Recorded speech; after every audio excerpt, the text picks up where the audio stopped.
తాతగారు చేశారు. తాతగారు దర్శకుడిగా, నిర్మాతగా అసలంటే ఆయన ఒక విస్ఫోటనం అనవచ్చు.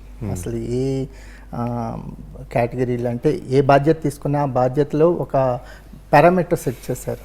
మీరు నిర్మాతగా మీరు ప్రయాణం మొదలెట్టినప్పుడు చాలా ఎక్స్పెరిమెంట్లు చేశారు. ఎట్ ద సేమ్ టైం చాలామంది కొత్త దర్శకులతో పరిచయం చేసి సక్సెస్ అయ్యారు. వశిష్ఠ వరకు చూసుకుంటే ఈ కథ చెప్పినప్పుడు ప్రదీప్లో మీకు కనిపించిన స్పార్క్? నాకు స్పార్క్ అంటూ ఏమి ఉండదండి. It's all about the story.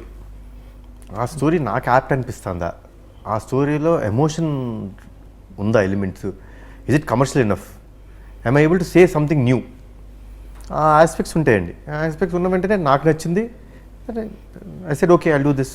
కానీ దీనికి ఈ సినిమా వరకు మాత్రం ఐ థింక్ ఫస్ట్ ఇన్ని ఇయర్స్ నా కెరియర్లో పలానా ఆర్టిస్ట్ చేస్తేనే మనం చేద్దాం ఈ సినిమా అని చెప్పింది ఫస్ట్ టైం. అది కూడా కథ కోసం. అది కూడా కథ కోసమే. ఆవిడ ఉంటేనే కరెక్ట్, అమ్మ ఉంటేనే కరెక్ట్ ఈ సినిమాకి అని చెప్పింది కూడా ఫస్ట్ టైం. సో లక్కీగా ఆవిడ కూడా ఒప్పుకున్నారు కథ విన్న వెంటనే. సో